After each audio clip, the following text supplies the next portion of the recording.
नमस्कार बच्चों। तो हमने पिछले पीरियड में देखा था कि न्यूटन का वैश्विक गुरुत्वाकर्षण संबंधी नियम क्या है, फिर पृथ्वी का गुरुत्वीय बल क्या है कि नहीं।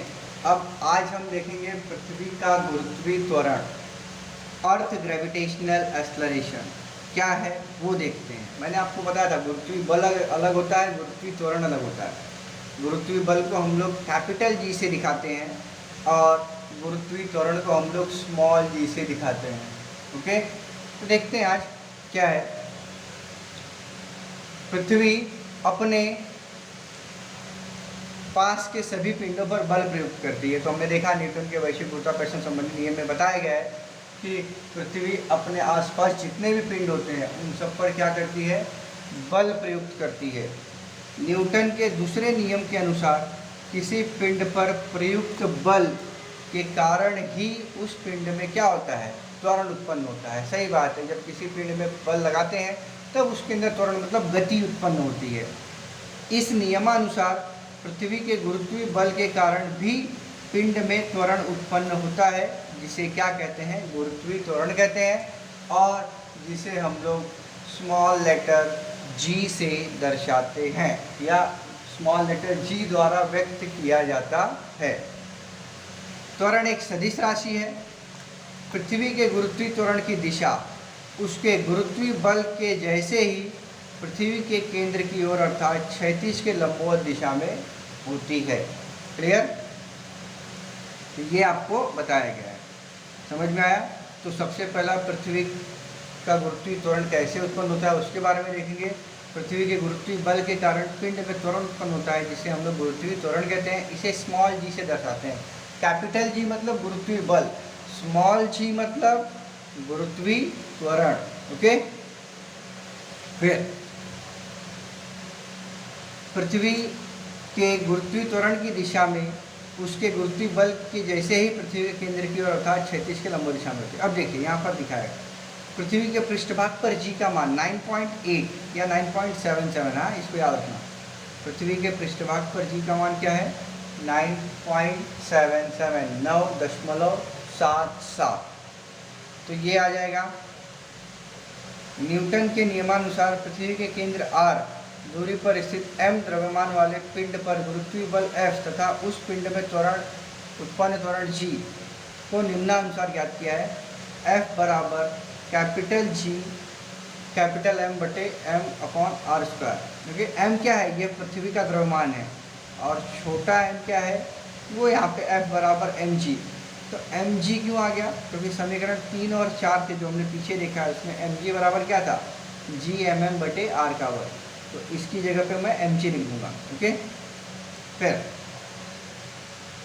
अब mm कैंसिल हो जाएगा, तो ये जो होगा gm बटे r का वर्ग बराबर g।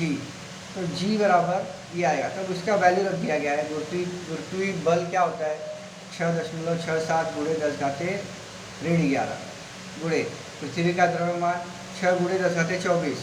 तो अब इन सबको कैलकुलेट करने के बाद क्या आया है, 9.77। तो ये आपको याद रखना है। जी की SI इकाई मीटर पर सेकेंड स्क्वायर है।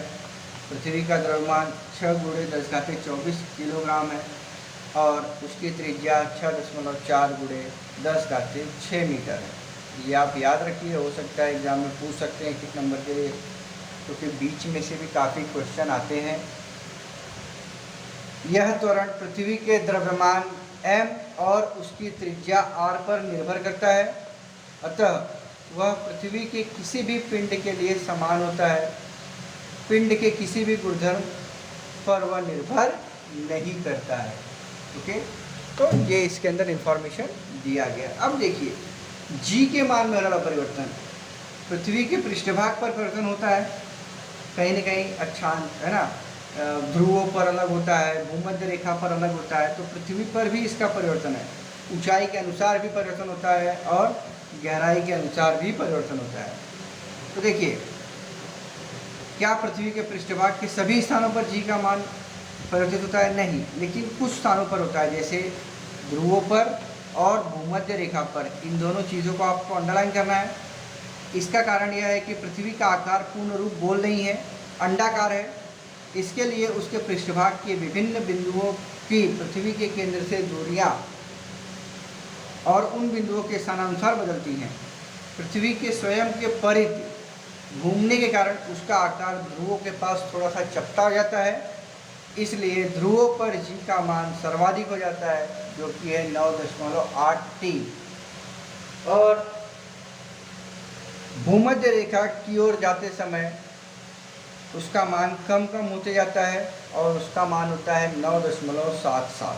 ओके, तो ये आपको पूछ सकता है कि जी का मान सर्वाधिक कहाँ होता है, तो कहाँ होता है, ध्रुवों पर और भूमध्य रेखा पर कम होता है सबसे, और ध्रुवों पर अधिक होता है। कितना होता है ध्रुवों पर, 9.83, और सबसे कम मान कहाँ होता है, 9.77। ओके, फिर पृथ्वी के ऊंचाई के अनुसार देखिए, ऊंचाई के अनुसार भी जी के मान में परिवर्तन हमें दिखाई देता है। पृथ्वी के पृष्ठभाग से ऊपर जाते समय बिंदु की केंद्र से दूरी बढ़ती जाती है और समीकरण 5 के अनुसार जी का मान कम होते जाता है। सही बात है, जैसे हम लोग ऊपर जाएंगे वैसे गुरुत्वीय बल कम होता है और वैसे ही क्या होता है, गुरुत्वीय त्वरण भी कम होता है। पृथ्वी के पृष्ठभाग से पिंड की ऊंचाई की त्रिज्या की तुलना में बहुत कम होने के कारण ऊंचाई के कारण जी में होने वाला परिवर्तन अल्प होता है। उदाहरणार्थ पृथ्वी की त्रिज्या 6400 किलोमीटर है। पृथ्वी के पृष्ठभाग से 8-10 किलोमीटर ऊंचाई पर उड़ने वाले जहाज की पृथ्वी के केंद्र से दूरी 10 किलोमीटर बढ़ने के कारण जी के मान में परिवर्तन नगण्य होता है। परंतु जब हम कृत्रिम उपग्रह का विचार करते हैं जो बहुत ऊपर तक जाती है, ओके, तब पृथ्वी के पृष्ठभाग से ऊंचाई के कारण जी के मान में परिवर्तन दिखाई देता है और वहाँ पर जी का मान क्या होता है, कम होता जाता है। ओके, तो देखिए यहाँ पर आपको एक चार्ट दिखाया गया है, ये चार्ट है ना।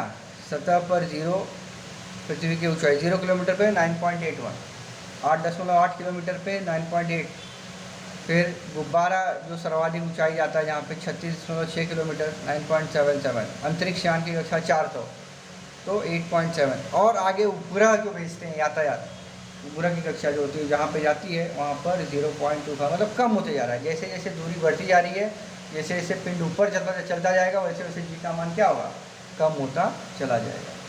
तो आज के लिए इतना ही, धन्यवाद।